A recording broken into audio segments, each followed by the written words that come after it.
Hoy, el día de hoy, vamos a comenzar una nueva exposición en la palabra del Señor en la primera epístola del apóstol Pablo a los tesalonicenses. Esta es una carta importante. Esta es una carta, ¿verdad?, que tiene mucha importancia, ya que en la historia se considera que es la primera carta que escribe el apóstol Pablo a una iglesia. Así que vamos a entrar en contexto. Voy a hablar un poco de historia, ¿verdad?, de historia bíblica, pero como siempre, cada vez que comenzamos la exhortación de un libro, la exposición de un libro, siempre me gusta hacer una introducción para que podamos todos entender, ¿verdad?, lo que se nos quiere decir en contexto a través de la palabra. Amén. Entonces, a manera de introducción y a manera de información sobre esta carta, podemos decir que esta es una carta escrita por el apóstol Pablo dedicada, ¿verdad?, o enviada a la iglesia que él mismo funda en Tesalónica. Esta carta data más o menos de entre el año 50 y 51, ¿verdad?, después de Cristo. Pablo funda la iglesia de tesalonicenses, de Tesalónica, ¿verdad?, en su segundo viaje misionero. Tesalónica era la capital de la provincia de Macedonia, que estaba en la parte norte de Grecia. Era una ciudad importante, era una ciudad que por todas las condiciones, era una ciudad cosmopolita. Era una ciudad que tenía muchas riquezas, había mucho poder adquisitivo, había comercio, había todo este tipo de cosas, ¿verdad? Y era una ciudad también que estaba dada a los dioses, a la idolatría, a todo lo que tiene que ver con todo lo que eran adoraciones a diferentes tipos de dioses. Y allí es donde el apóstol llega, y esa es la iglesia, ¿verdad?, que el apóstol funda. Ahora vamos a ir para poder entender, ¿verdad?, la historia bíblica contextual. Y todo comienza, ¿verdad?, cuando el apóstol Pablo, después de su conversión, el apóstol Pablo, todo está relatado en el libro de los Hechos, desde el capítulo 9 en adelante. El apóstol Pablo, ¿verdad?, dice Hechos 9, al final dice que el apóstol Pablo, una vez que ya él acepta al Señor y ya tiene ese encuentro con el Señor, él se queda allí en Damasco. Dice Gálatas capítulo 1, que el apóstol se va a Arabia, luego de Arabia regresa otra vez a Damasco, y luego de 3 años, Pablo llega a Jerusalén. Y allí está en Jerusalén. Hay una gran conmoción porque Pablo, al ser un perseguidor de la iglesia, no le tenía mucha confianza, y al no tener confianza, pues muchos estaban buscando, de los fariseos lo estaban buscando para incluso aprenderlo, para matarle, ¿no?, para apedrearle. Y dice Hechos, ¿verdad?, el libro de Hechos nos narra que tuvieron que discípulos sacarlo de allí, y dicen que Bernabé lo envían a Tarso. Luego en Hechos capítulo 13 nos narra que cuando se funda la iglesia de Antioquía, dice que Bernabé, ¿verdad?, va a la iglesia de Antioquía. Al principio del capítulo 13 dice que él va y se maravilla de todo lo que está ocurriendo en la iglesia de Antioquía. Y de la iglesia de Antioquía, ¿verdad?, Bernabé se dirige a Tarso a buscar a Pablo.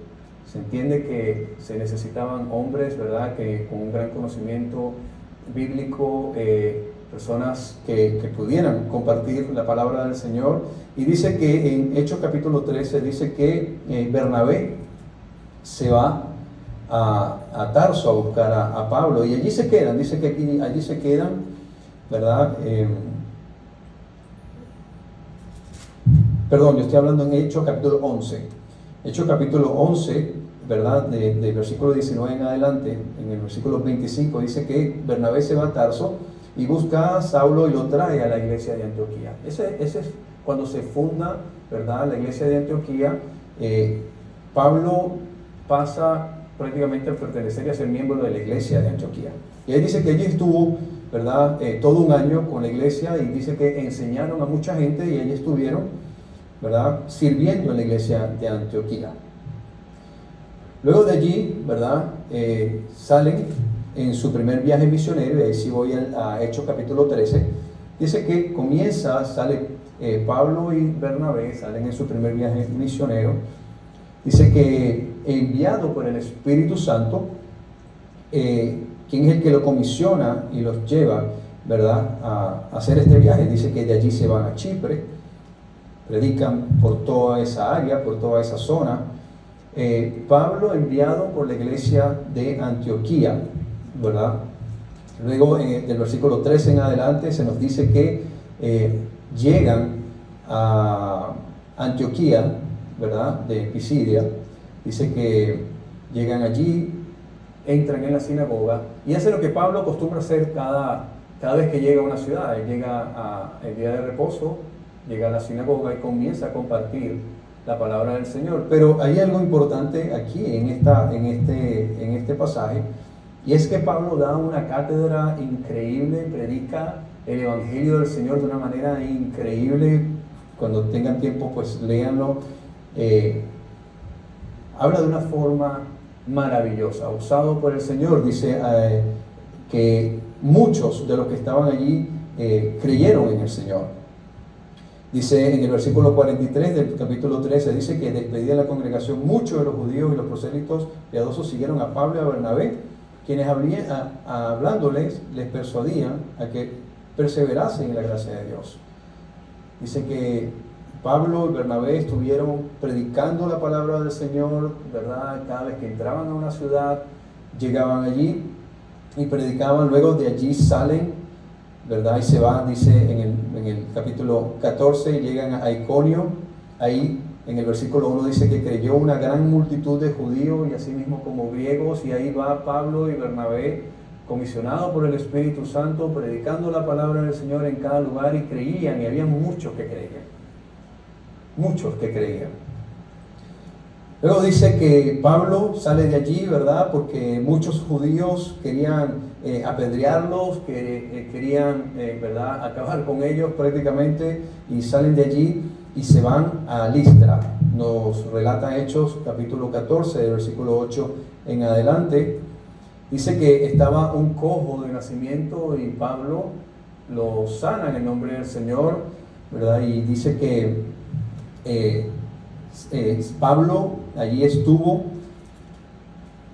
pero también sale de allí de Listra porque intentan apedrearlo, intentan matarle, y sale Pablo. No sé si han visto algo recurrente aquí, ¿no? Cada vez que llega a un sitio a predicar la palabra del Señor, siempre los judíos intentan apedrearle y matarle.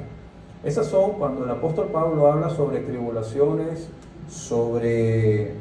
habla sobre persecuciones, habla que ha estado, ¿verdad?, a punto de ser muerto. Se refiere a todos estos viajes misioneros en los cuales el apóstol Pablo arriesgó su vida. Déjenme bajarme un poquito aquí esto porque si no me va a dejar hablar y me está distrayendo mucho.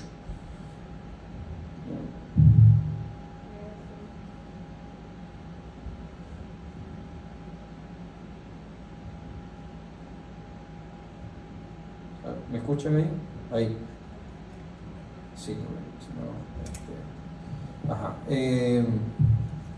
Dice que el apóstol Pablo sufrió persecuciones, ¿verdad? Él sufre atentados en todos estos viajes misioneros, y eso es algo que nosotros debemos siempre tomar en cuenta, ¿verdad? Que es lo mismo que incluso hasta la fecha de hoy ocurre. Todo misionero que se va a diferentes lugares a predicar el Evangelio, muchos de ellos en este momento incluso están sufriendo persecución. Dice que sale, ¿verdad?, de Listra y regresa a Antioquía. Vuelve otra vez a regresar a su iglesia, ¿verdad?, de la cual lo envió. Dice que cuando llega a Antioquía se encuentra con algo que no está bien. Hay algo que no está correcto. Dice que en el capítulo 15 dice que algunos que venían de Judea enseñaban a los hermanos que si no se circuncidaban conforme al rito de Moisés, no podían ser salvos. Entonces ahí como que hubo cierta fractura en cuanto a la doctrina, en cuanto a lo que Pablo estaba predicando y a lo que estos hermanitos estaban predicando también. Y ahí es cuando se forma lo que se conoce como el primer concilio de Jerusalén. Se reúnen todos los apóstoles, viajan todos a Jerusalén a tratar esta situación. Dice que Bernabé y Pablo contienden allí, ¿verdad? Tienen una discusión, dice que no pequeña, con este grupo de hermanos apóstoles. Gálatas capítulo 1, el apóstol Pablo relata que tuvo una discusión no muy pequeña con el apóstol Pedro. Ahí estuvieron, ¿verdad? Y ahí resuelven enviar cartas a las iglesias que ya habían sido fundadas, ¿verdad?, con una resolución que tomaron en ese momento. Y así que esa carta la tenemos. Lo que decía esa carta la tenemos. Dice que en el versículo 29 dice lo que contenía esa carta. Dice que se abstengan de los sacrificados a ídolos de sangre, de ahogado, de fornicación, de las cuales cosas os guardaréis y bien haréis. Dice, pasadlo bien. Esta carta fue enviada por el mismo Bernabé y dice que fueron varios hermanos, ¿verdad? Bernabé y Pablo fueron a un lugar y dice que Judas y Silas también fueron a repartir, fueron los mensajeros de llevar, o los encargados de llevar esa carta a las diferentes iglesias. Dice que regresando Pablo, ¿verdad?, y Bernabé, en el versículo 35 de Hechos capítulo 15, dice que regresando a Antioquía, ¿verdad?, seguían enseñando la palabra del Señor, porque esa era la iglesia a la cual pertenecía Pablo y Bernabé. Ellos pertenecían a esa iglesia de Antioquía. Dice que lo envían a un segundo viaje misionero. En el versículo 36 en adelante dice que después de algunos días, no pasó mucho tiempo después de esto, pasa un poco de tiempo, y dice que no muchos días luego Pablo y Bernabé deciden hacer un viaje misionero, pero se divide. Hay una división allí. Ellos no lograron estar de acuerdo en cuanto a llevar al sobrino de Bernabé, llamado Juan, también llamado Juan Marco, ¿verdad? Esa es otra historia, pero este Juan Marco luego terminó siendo útil para el ministerio de Pablo. Y este Juan Marco es el que escribe el Evangelio según San Marcos. Resulta que ahí no se ponen de acuerdo por una situación que había ocurrido en el pasado con Marco, que era un joven. Dice que Pablo no quería viajar con él, así que se divide y se va. Entonces Pablo con Silas, ¿verdad? Se va Pablo por un lado, dice que se lleva a Silas o a Silvano. Silvano es la misma persona. ¿Okay? Y por otro lado, ¿verdad?, se va Bernabé y se lleva a Juan Marcos. Y ahí comienza el apóstol Pablo, ¿verdad?, comienza a predicar su ministerio, a llevar, ¿verdad?, el evangelio para el cual él fue llamado. Se va con Silas, dice, y continúa en el versículo 16, dice que ya no está Bernabé, ya es solamente Pablo. Va Pablo, Silas, llegan a un lugar llamado Listra, ¿verdad? Y allí se consiguen con un joven llamado Timoteo. Ahí se consiguen con un joven llamado Timoteo. El apóstol Pablo ve, ¿verdad?, en este joven Timoteo, un discípulo de la iglesia allí. Dice, este muchacho que me sirve para el ministerio, dice que allí mismo lo circuncida, porque Timoteo era hijo de una mujer hebrea y el padre era griego. No estaba circuncidado, algo que tenían que haberlo circuncidado ¿verdad? Bajo la ley mosaica, bajo la ley, tenían que circuncidar, abrámica, perdón, al octavo día. Entonces, Pablo, ¿verdad? Lo circuncida y lo toma como discípulo. Ve el potencial que hay en Timoteo, dice, este es un hombre de fe, así que lo toma, y el apóstol Pablo era un hombre que trabajaba sus visiones y su ministerio en equipo. No era un hombre que andaba en solitario, ¿no? Y vemos que muchas veces quizás muchos pastores intentan, ¿verdad?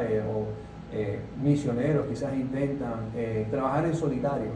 Pero el apóstol Pablo nos enseña de que el ministerio no es para trabajarlo en solitario. El ministerio es para trabajarlo siempre en equipo, ¿no? En equipo trabajamos mejor. Muchas veces pensamos que toda la carga, ¿no? recae sobre el pastor, y trabajar en equipo es mucho mejor. Y eso lo podemos nosotros aprender incluso de nuestro Señor Jesucristo. Siempre he dicho, el Señor podía hacerlo todo Él solo. Sin embargo, Él se consiguió una serie de hombres, ¿verdad? Incluso no letrados, no cultos, ¿verdad? Pero se consiguió su propio equipo de trabajo, el cual pues resultó siendo eficiente, ¿verdad? Y hasta hoy pues nosotros podemos verlo, ese trabajo eficiente que ellos hicieron. El apóstol Pablo sale de allí, ¿verdad? De Listra, dice que atravesando Frigia, la provincia de Galacia, ¿verdad? Ahí le fue prohibido por el Espíritu Santo hablar, y ahí se consigue un varón macedonio, ¿verdad? Que le da una palabra, dice que le da una visión, y de allí sale, dice, zarpando pues de Troas, dice que llega a Filipos. ¿Y ahí quería llegar? Llega a Filipos, a Cesarea de Filipos, y allí en Cesarea de Filipos, ¿verdad? Ocurre algo increíble. Ahí ocurre que una mujer llamada Lidia, ¿verdad? Se convierte, ella y su casa, ¿verdad? Toda su familia se convierte al Señor. El apóstol funda o establece la primera iglesia, ¿verdad? Que él lo hace no bajo el manto o bajo la iglesia de Antioquía, sino que es la iglesia, ¿verdad? Que él funda, ¿verdad? Es la primera iglesia que hace, como quien dice, en su ministerio. Es la iglesia de Cesarea de Filipo. Y dice que allí, a causa de una muchacha que tenía espíritu de adivinación, ¿verdad? Y esta muchacha con ese espíritu de adivinación hacía ricos y le estaba produciendo mucho dinero a personas allí. Dice que el apóstol Pablo, ¿verdad?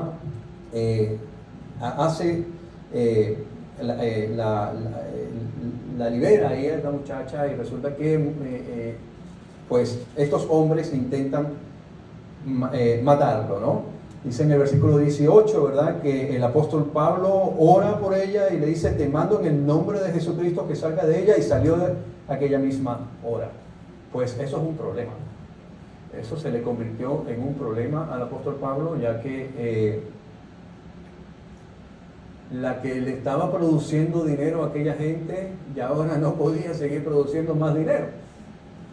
Y como que le quitaron le cerraron el chorrito, ¿no? de entrada de dinero a la gente. Y ahora ¿cómo hacemos? Pues entonces ahora pues ellos intentan, ¿verdad?, acabar con la vida del apóstol Pablo. Dice que el apóstol Pablo va, lo encierran, lo encarcelan allí en Filipo, y el apóstol Pablo en la medianoche dice que un gran terremoto, y el gran terremoto hace que se abra la cárcel. Muchos salieron, pero ellos se quedaron allí. Dice que el carcelero de Filipo intenta quitarse la vida, porque dice: wow, me van a matar a mí, porque ya se escaparon.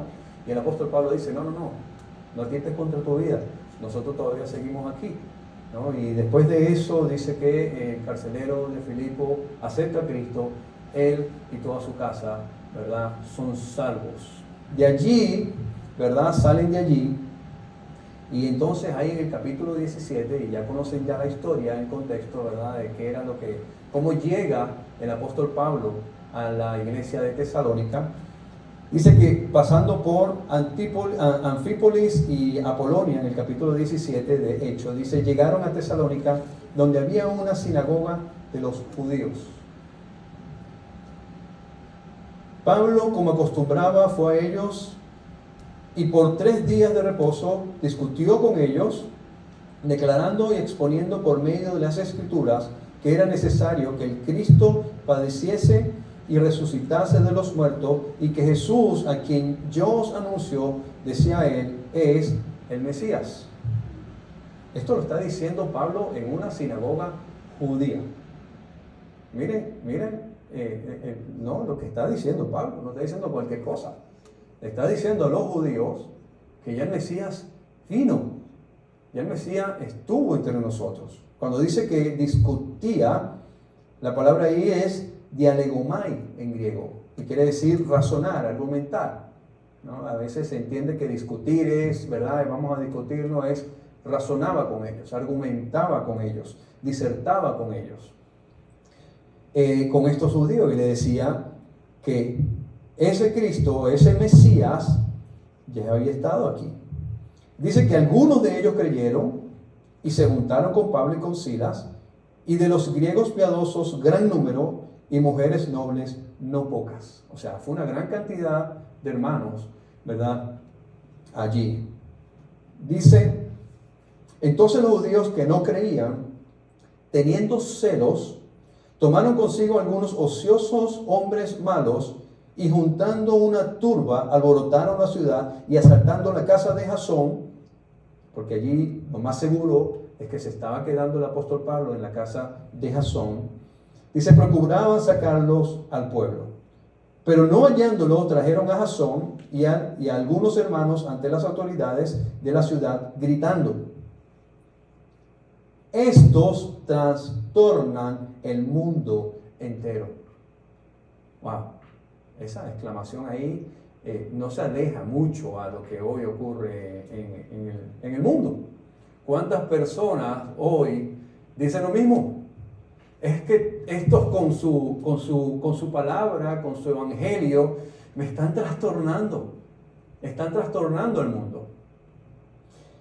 Así que dice, también ha venido acá, a los cuales Jasón ha recibido, y todos estos contravienen los decretos de César, diciendo que hay otro rey, ¿verdad? Dice Jesús, y alborotaron al pueblo y las autoridades de la ciudad oyendo estas cosas, pero obtenida fianza de Jasón y de los demás, lo soltaron. Así que lo sueltan. Dicen que continúa el apóstol Pablo en esa huida, ¿verdad? Sale de allí, luego se va a Berea. En Berea lo tratan bien, ¿verdad? Lo reciben los hermanos, escuchan lo que el apóstol Pablo tiene que decir, ¿verdad?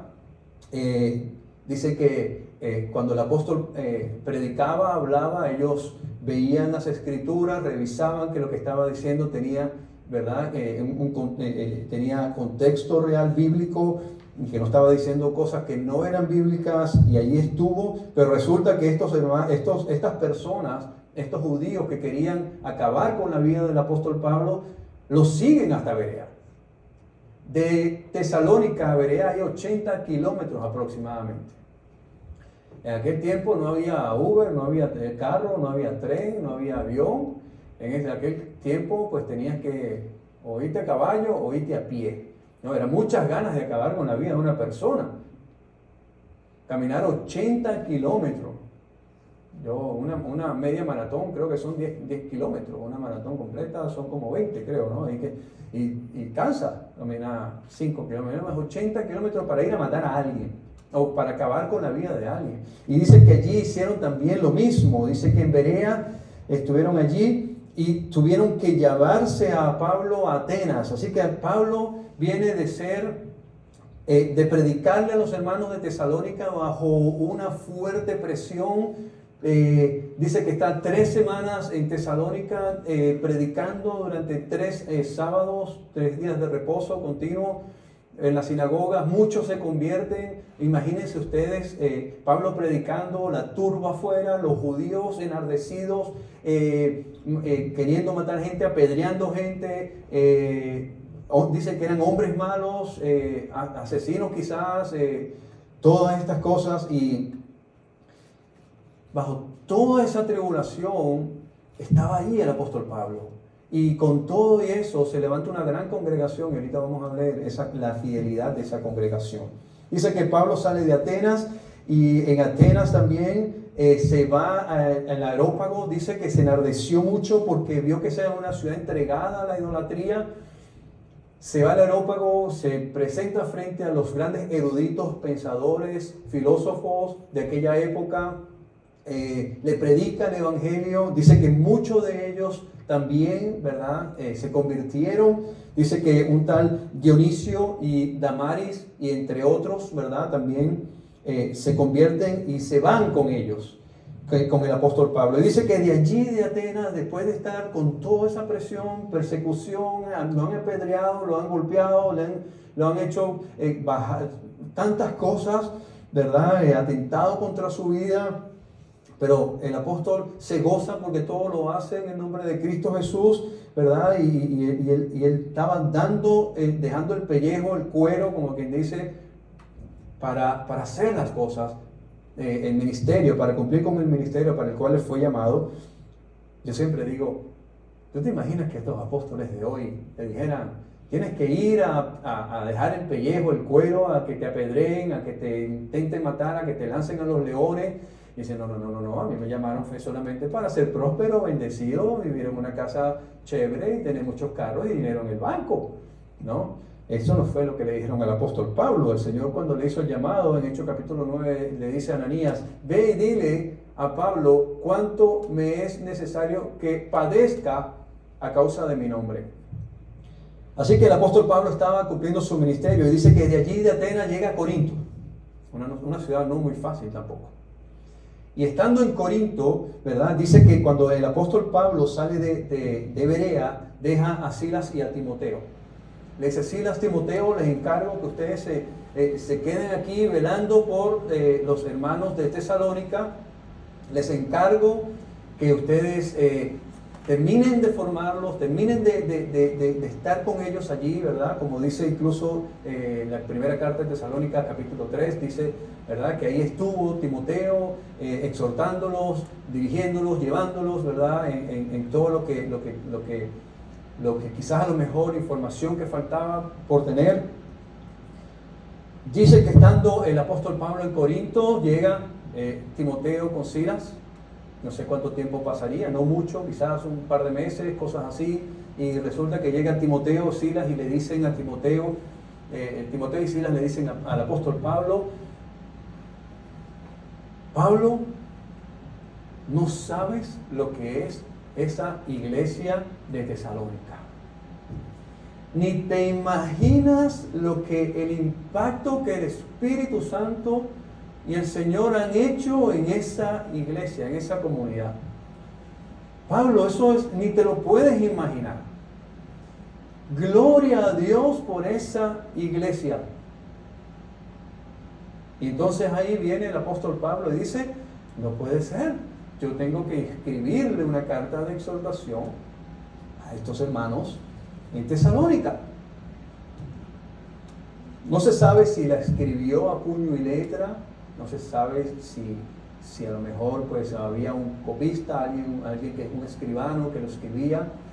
Lo que sí es cierto es que el apóstol sintió la necesidad, ¿verdad? Porque todavía en aquella iglesia de Tesalónica, en 3 semanas, yo creo que nosotros tenemos aquí ya 3 meses y todavía hace falta tanto, ¿verdad? Por conocer del Señor. Pues el apóstol Pablo en 3 semanas le predicó de una manera a esa gente que ya lo vamos a ver.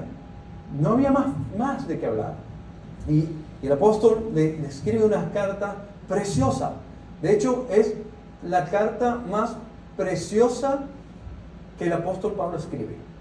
Cuando leemos las 2 cartas de Corinto, ¿verdad? Leemos exhortación, reprensión, cuando leemos el resto de las cartas, ¿verdad? A los romanos, cuando leemos la carta a los de Colosa, cuando leemos la carta, ¿verdad? Siempre había un problema en el medio. Pero en la iglesia de Tesalónica no había problema. La única situación que había era que necesitaban ellos clarificar muchas cosas, necesitaban como que terminar de entender, porque Pablo le había predicado escatológicamente, le había dicho, le había hablado sobre el fin no del mundo, de la venida de Cristo, del arrebatamiento, y ellos tenían como que cierta confusión, no sabían si era ahora. Muchos posiblemente dicen que estaban dejando sus trabajos, vendiendo sus cosas, porque ellos decían, bueno, ya, si viene el Señor, pues nos vamos. Dicen que quizás en el medio de esas turbas, muchos murieron. Y estaban preocupados qué pasaba con el alma de esas personas que habían muerto, qué había pasado, y tenían todas esas dudas, ¿no? Yo creo que esas dudas las tenemos todos cuando venimos a los caminos del Señor, qué habrá pasado, ¿verdad? Y por eso uno busca al pastor, ¿qué es esto? ¿Qué quiere decir? Usted me puede guiar, usted me puede enseñar, me puede mostrar qué es lo que está pasando, y eso es lo que estaba ocurriendo en Tesalónica. Pero más nada, ellos estaban gozosos y felices. De hecho, demostrando ser, ¿verdad?, que eran una iglesia verdadera de Cristo. Y sí, vamos ahora a la primera epístola de Tesalonicenses.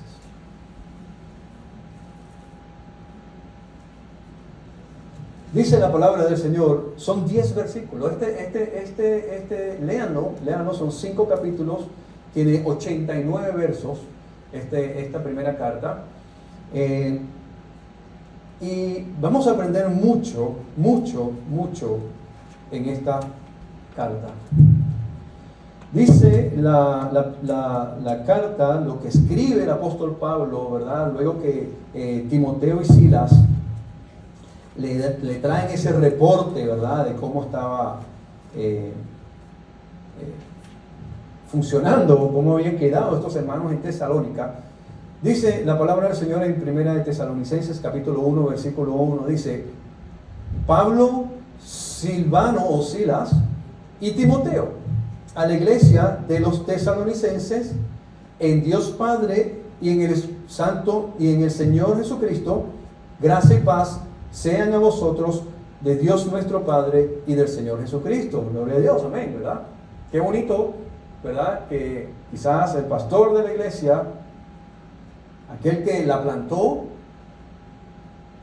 que la vio nacer, escribe una carta diciendo a la iglesia de los tesalonicenses que están en Dios Padre y en el Señor Jesucristo. ¿Cuántas iglesias están así hoy? Realmente viven en Dios Padre y nuestro Señor Jesucristo. Eso es lo que está diciendo el apóstol Pablo. Ustedes son una iglesia que están en Dios Padre y en el Señor Jesucristo. Y después dice gracia y paz, porque no puede haber paz sin gracia. Ese es un orden que siempre el apóstol Pablo lo va a escribir y lo va a hacer en todas las cartas. Ese mismo orden, porque es que el orden no se puede invertir. No puede haber paz y luego gracia. El orden correcto es gracia y paz. No puede haber paz sin gracia. Gracia y paz sean a vosotros de Dios nuestro Padre y del Señor Jesucristo. Dice el versículo 2. Damos siempre gracias a Dios por todos vosotros, haciendo memoria de vosotros en nuestras oraciones. El apóstol Pablo, ¿verdad?, le deja bien claro: ustedes siempre están en mis oraciones. Y damos siempre gracias a Dios por todos ustedes. No estamos angustiados, no estamos preocupados por lo que ustedes estén haciendo, qué clase de locura estén ustedes. No. Le damos gracias a Dios por todos ustedes, haciendo memoria de vosotros en nuestras oraciones. Dice el verso 3: acordándonos sin cesar delante del Dios y Padre nuestro de la obra de vuestra fe, del trabajo de vuestro amor y de vuestra constancia en la esperanza en nuestro Señor Jesucristo. Fe, amor y esperanza. Estas son 3 virtudes que siempre vamos a verla en las cartas del apóstol Pablo. Fe, amor y esperanza. Estas tres virtudes, como lo plantea el apóstol Pablo, producen algo. Estas tres virtudes producen algo. La fe, como dice aquí, la fe produce obra, ¿verdad? La obra de vuestra fe. Y eso me hace acordar cuando estudiamos Santiago. La fe sin obras es muerta. Una fe que salva siempre da obras. Entonces la fe produce obras. 1 Corintios capítulo 13, versículo 13 nos habla de esto mismo: fe, amor y esperanza. Pero dice que el mayor de ellos es el amor. Y aquí está la segunda virtud, que es el amor. Y el amor que produce trabajo. Trabajo. La palabra que se utiliza aquí en griego es kopos, con K. Kopos. Y kopos, el significado de la palabra kopos quiere decir labor o dolor. Dolor. ¿Podríamos decir que el amor produce dolor? Pues sí. El amor es sufrido. El amor todo lo puede. El amor todo lo soporta. Entonces, lo que produce amor es dolor, labor, trabajo. Eso es el significado de kopos. Entonces, el amor es sufrido. Amar es una decisión. Cristo murió, entregó su vida, padeció por amor. El cristiano ama no por conveniencia. A nosotros no se nos enseña y se nos exhorta en la Biblia a amar por conveniencia. El cristiano ama por decisión, incluso a nuestros enemigos. El cristiano decide amar. El amor no es un sentimiento, el amor es una decisión. Yo decido amarte. Dice, la tercera virtud es esperanza.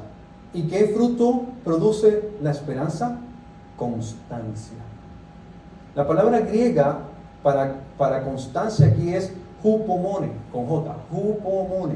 Hupomone quiere decir paciencia, perseverancia, resistencia, aguante.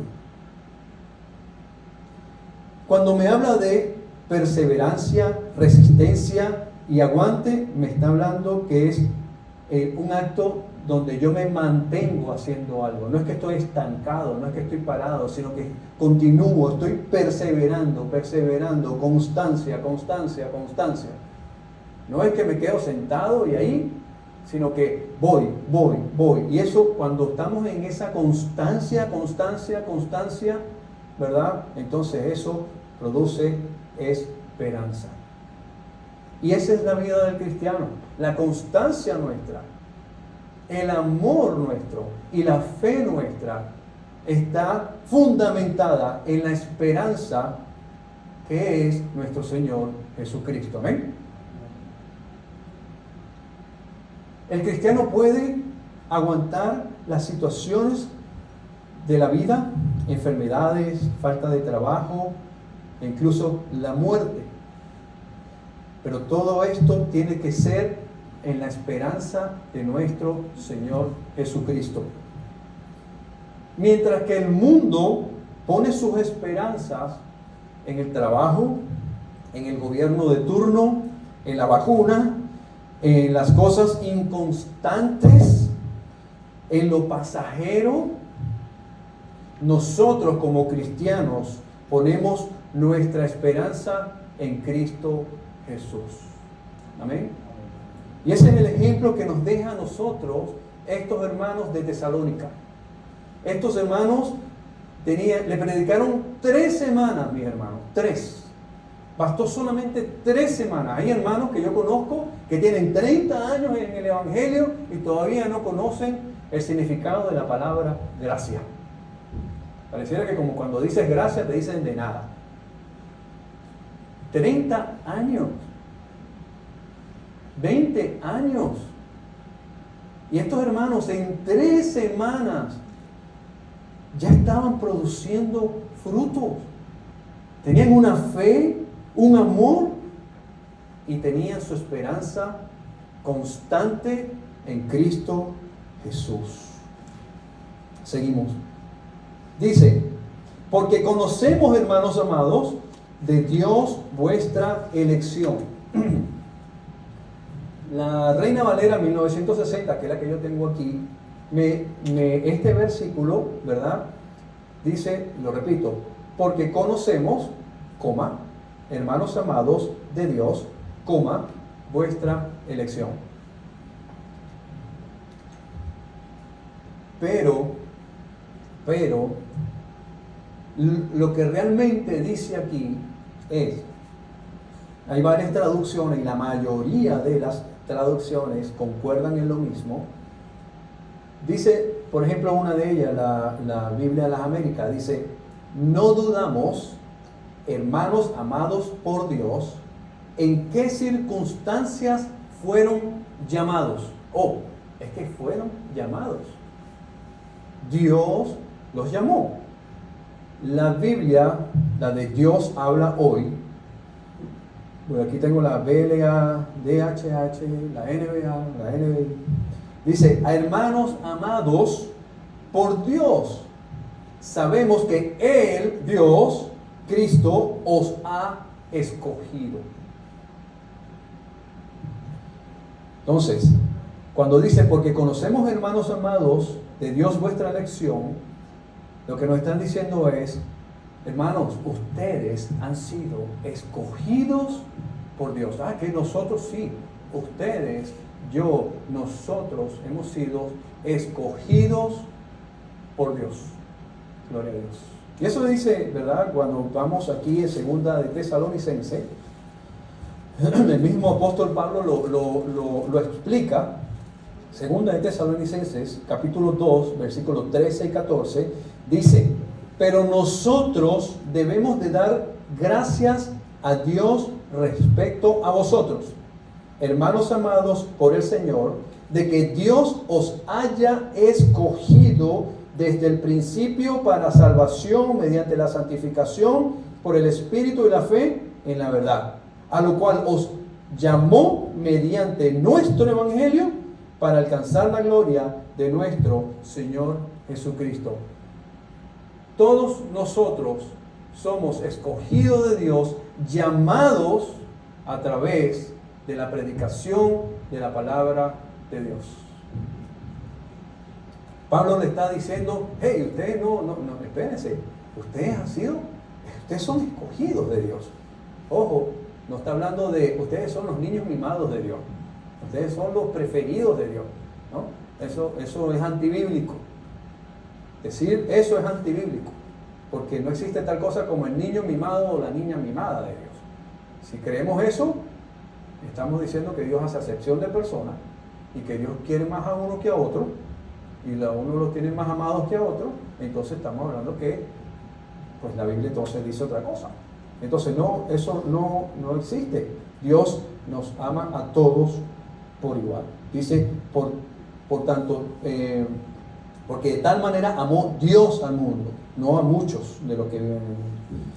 Dice entonces, sigue diciendo, pues nuestro evangelio no llegó a vosotros en palabras solamente, sino también en poder, en Espíritu Santo y en plena certidumbre, como bien sabéis, cuáles fuimos entre vosotros por amor a vosotros. Esto es interesante, este versículo 5. Dice, pues nuestro evangelio no llegó a ustedes en palabras solamente, sino también en poder, en el Espíritu Santo y en plena certidumbre, como bien sabéis, cuáles fuimos entre vosotros por amor de vosotros. Muchos predican palabras vacías, muchos se paran en un púlpito a predicar, a motivar, a hablar cosas personales, a hablar historieta, a hablar, a dar una clase, un curso, un taller quizás, Pero cuando te pones a ver en contexto, lo que menos predican es el Evangelio. Lo que menos hablan es Biblia. Y para eso el Señor nos dejó a nosotros su santa palabra. Porque la palabra del Señor tiene poder. ¿Ven? Entonces, no llegó por palabra, poder, en el Espíritu Santo y certidumbre. La palabra de Cristo tiene poder. Cuando la palabra del Señor llega, tiene poder para transformar vidas, sanar, cambiar corazones, mentes. Ese es el poder que tiene la palabra del Señor. Entonces, no solamente llegó por palabra, sino por poder. Calvino dice, referente a esto, dice, es poder, es la voz viviente, el poder es la voz viviente de Dios, inseparable de su efecto, en comparación con la vacía y sin vida elocuencia del hombre. La palabra del Señor tiene poder, porque es la palabra de Dios. Es la palabra de Dios, en comparación a las palabras que yo como hombre puedo dar. Palabras que yo como hombre da exactamente igual. Usted ni le preste atención. Usted preste la atención a la palabra de Dios. Entonces, el poder es cuando tú predicas la palabra de Dios. La palabra de Dios viene palabra con poder, porque la palabra tiene poder. Dice, el Espíritu Santo es la tercera persona de la Trinidad. Es una persona que trabaja, que vive dentro del creyente para convencerte de pecado, para consolarte, para instruirte, etc. Entonces, el apóstol está diciendo, la palabra vino a ustedes con poder para convencerlos de pecado, para instruirlos, y dice que certidumbre. Certidumbre es la convicción con la cual se predica. Esto define que el predicador cree lo que predica. Si un predicador no tiene certeza de lo que predica, pues no debería predicar. Es como el vendedor. El vendedor tiene que conocer su producto. Y cuando una persona viene a ofrecerte un producto y te habla con convicción, con certeza, pues tú dices, lo compro.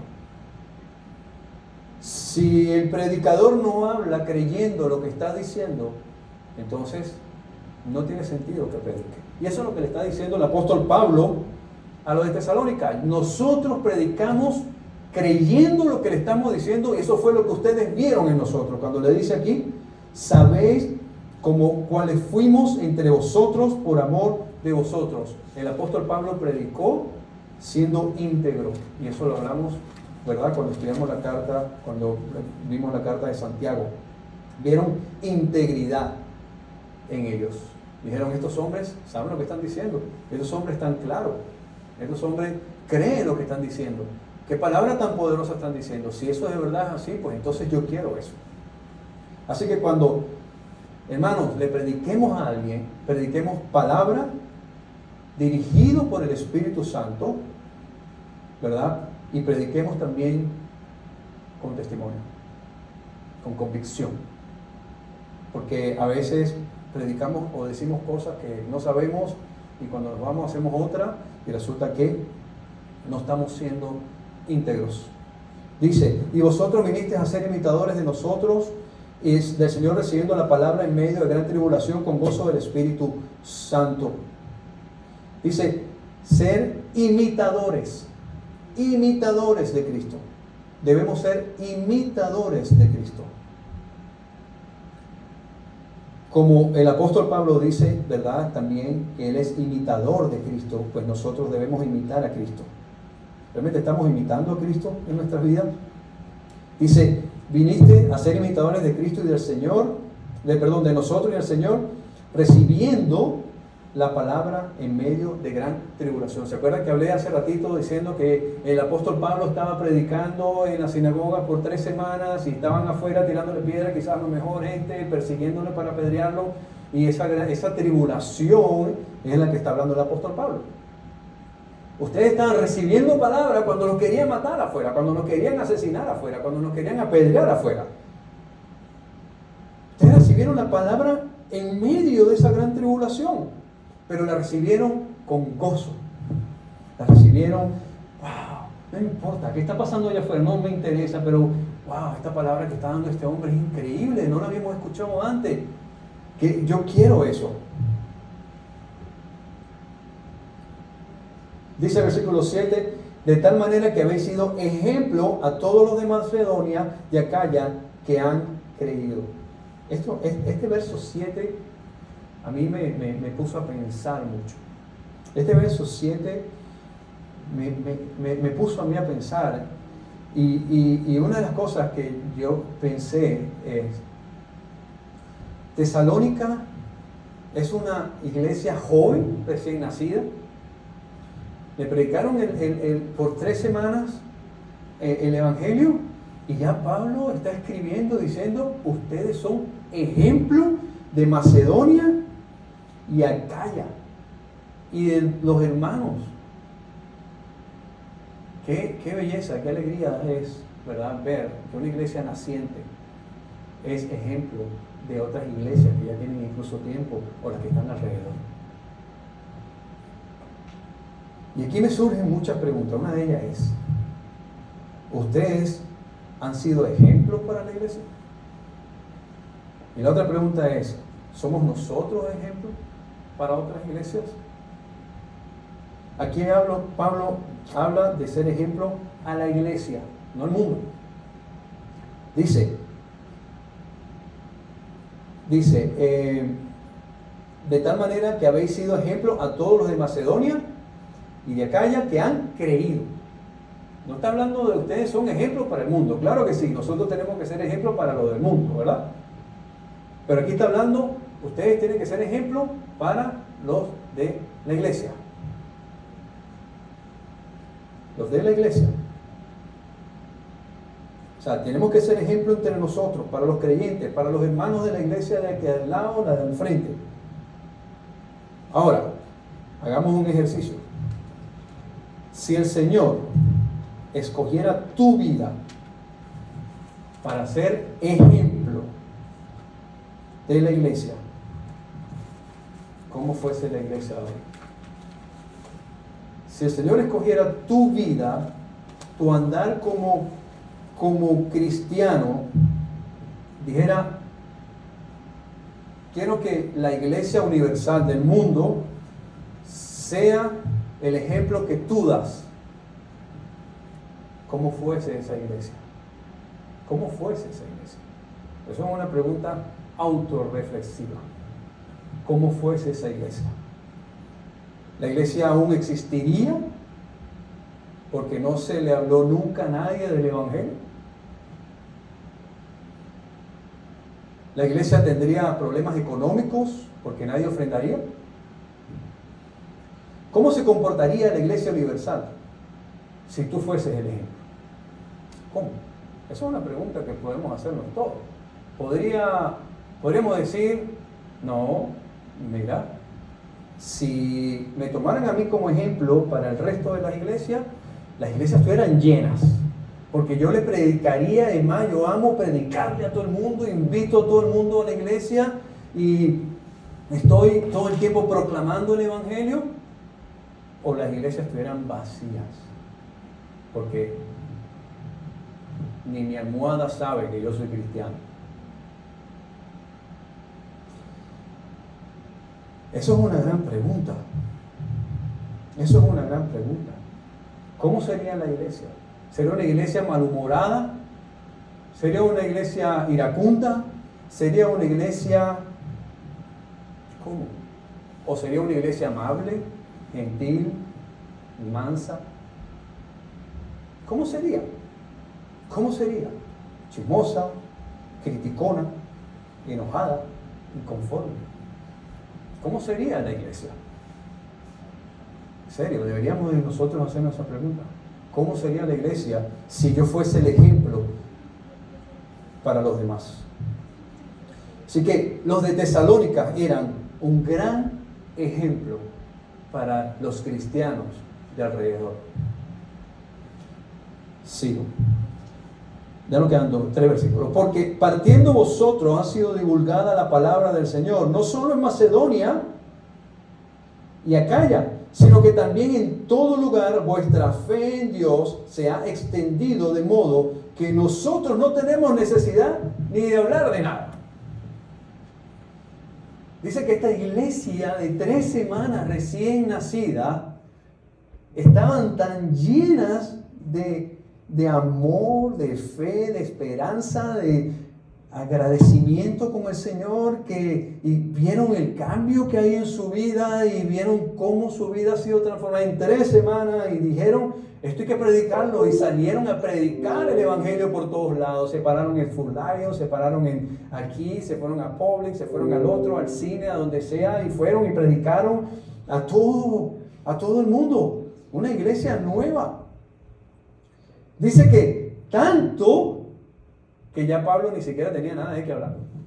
Como que, pastor, usted viene, no, que ya vinieron los de la iglesia, ya todo eso lo sabemos, ya eso lo tenemos claro, ya ellos vinieron y nos predicaron a nosotros.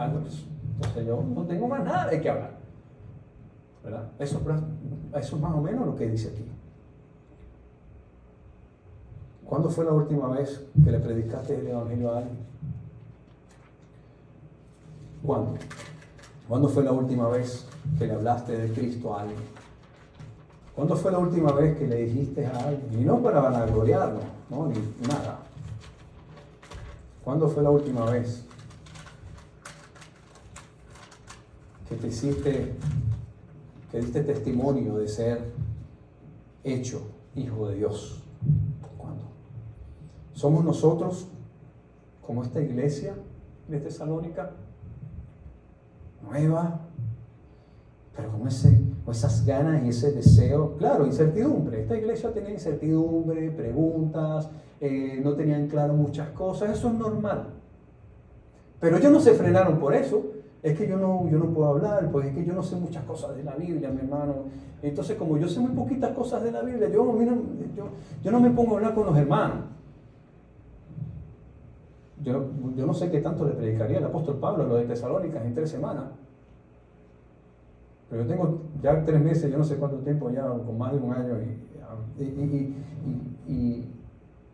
¿Cuántos de verdad decimos nosotros? ¿Cuántas veces nosotros hemos predicado el evangelio? Sigo leyendo para terminar. Verso 9. Dice, porque ellos mismos cuentan de nosotros la manera en que nos recibiste y cómo os convertiste de los ídolos a Dios para servir al Dios vivo y verdadero, y esperar de los cielos a su Hijo, el cual resucitó de los muertos, a Jesús, que nos libra de la ira venidera. Ellos mismos, a todo lo que le predicaban, le contaban sobre la conversión. Qué bonito es que tú no tengas que dar testimonio por ti mismo, sino que otros den testimonio por ti. Qué bonito es como ocurre aquí. Ellos mismos, o sea, los de Macedonia, los de Acaya, toda esa gente cuentan de nosotros la manera como nos recibiste y como os convertiste de los ídolos a Dios. Ellos ya nos dijeron qué fue lo que ocurrió en la vida de ellos. Ya nos contaron todo. Qué testimonio tan grande.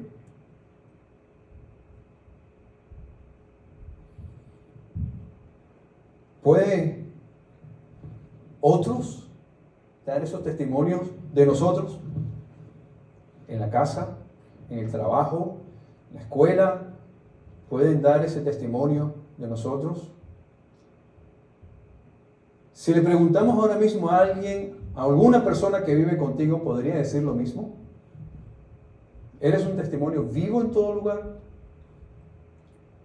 ¿Pueden otros dar testimonio de ti? Decir, pero es que ese o eso no eres lo mismo en la casa que en la iglesia. O viceversa, como sea. Tiene que haber un cambio en tu vida. Y tu familia, tus amigos tienen que ver ese cambio. Tienen que ver ese cambio. Tienen que verlo. Tienen que ver que hay un cambio. Y que digan, es que ellos mismos cuentan. Hablan ya, wow, tuviste a, no decir un hombre, pero aquí viste a Carlos. Qué cambiado, wow, cómo ha cambiado ese hombre desde que ahora va a la iglesia, cómo ha cambiado la vida, lo que hacía antes ya no lo hace, lo que antes se la pasaba en el bar metido, ahora ni va al bar, ahora ni esto ni aquello, antes maltrataba, qué sé yo, mira, wow, no, es que ya no. Ese es el testimonio que tienen que dar los demás de nosotros. Verso 10 termino, dice, y esperar en los cielos a su Hijo, el cual resucitó de los muertos, a Jesús, que nos libra de la ira venidera. La esperanza en Cristo debe transformar nuestras vidas. Ciertamente el Señor nos libra de la ira venidera. Cuando venimos a Cristo, Él nos salva de la ira venidera. Antes éramos hijos de pecado, ahora soy transformado por el poder del Espíritu Santo en el nombre de Cristo Jesús. Ya ahora yo estoy libre de la ira venidera, pero si yo seguía en el pecado, si yo seguía en aquello que hacía antes, pues definitivamente el destino que yo tenía era la ira venidera. Pero ahora, lo que el apóstol le dice a los de Tesalónica, le dice, ustedes ya, su esperanza es en Cristo, ustedes son salvos, pues ya ustedes, el Señor, a través de la salvación, los ha librado de la ira venidera. Muchos hablan aquí de este texto y se lo llevan al contexto, ¿verdad?, de la gran tribulación, de que pues pueden ser, pero como quiera que sea, si usted y yo no hubiésemos aceptado a Cristo y no hubiésemos venido y puesto nuestra esperanza en Cristo Jesús, pues entonces lo que esperaba era la ira venidera. Pero ahora Cristo nos salvó de la ira venidera. Tenemos mucho para pensar con esta porción, este capítulo que acabamos nosotros de leer esta tarde. Es un ejemplo para mí, primeramente, porque la palabra del Señor golpea dos veces, ¿no? Aquí y allá por aquí atrás. Y esto es una carta, el Señor puso en mi corazón, hace ya como 2 semanas orando y pidiéndole al Señor que después que termináramos la serie, la exposición de Santiago, pues Señor, que muéveme, que quieres, ¿verdad?, que hablemos ahora. Y el Señor puso en mi corazón, ¿verdad?, exponer ahora esta carta. Y cuando comencé a leerla y a meditar en ella y a ver en ella, comencé a darme cuenta que es una carta que incluso yo necesitaba. Yo no sé si ustedes la necesitan, pero yo necesitaba leer todo esto. Porque me afianza a mí, ¿verdad? Incluso llevarme a tiempo atrás. Porque yo anhelo esto. Todos los días. Debemos anhelar esto. Que seamos ejemplos. Que podamos nosotros ser ejemplos para otros. Que podamos dar testimonio de lo que ha hecho el Señor en nuestras vidas. Que aprendamos a confiar en Él y que nuestra esperanza sea en Él. Y dejemos de pensar en lo material, en aquello perecedero, y podamos comenzar a creer y a esperar que todo viene si creemos en Cristo Jesús. Amén. Vamos a ponernos de pie y vamos a orar, por favor. Así que tenemos mucho para pensar, reflexionar. Vuelvan a leer, léanse estos 5 capítulos, 89 versículos. Y espero en el Señor que la palabra hoy hablada pues prospere en su vida, que sea una palabra útil para que sigamos nosotros, ¿verdad?, buscando cada día más agradar a nuestro Dios. Amén.